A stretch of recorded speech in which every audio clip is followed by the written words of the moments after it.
അടുക്കളയിൽ കയറി വെള്ളം കുടിക്കാൻ. ഇറങ്ങിയത് 10 മിനിറ്റ് കഴിഞ്ഞിട്ടാ. നീ എന്തെടുക്കായിരുന്നു? വാസു ഏട്ടാ, പറവാസു ഏട്ടാ, പറയടാ.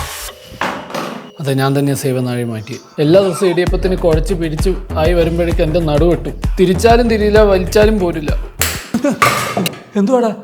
അച്ഛന് ഇടിയപ്പം വേണമെന്ന് നിർബന്ധമുണ്ടോ? ഉണ്ട്. എൻ്റെ ജീവിതം ഇടിയപ്പം നക്കി.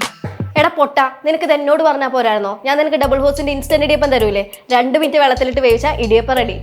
അപ്പൊ പ്രോബ്ലം സോൾവ് ആയില്ലേ? എന്റെ അച്ഛൻ തന്ന സേവനാഴി എവിടെ? പറഞ്ഞോളൂ, അതെവിടെ? അത് അച്ഛൻ ഇന്നലെ ഒരു വാഴത്തൈ നടഞ്ഞൊരു കുഴി എടുത്തില്ലായിരുന്നു, ഞാൻ അതിലിട്ട് അങ്ങ് മൂടി. ദൈവമേ, ആ കുഴിയില്ല ഞാനിപ്പോ വാഴ നട്ടെ. അല്ല, കാര്യങ്ങളൊക്കെ ഇത്രയും സ്ഥിതിക്ക് ഞാൻ എൻ്റെ വീട് വരെ പോയിക്കോട്ടെ?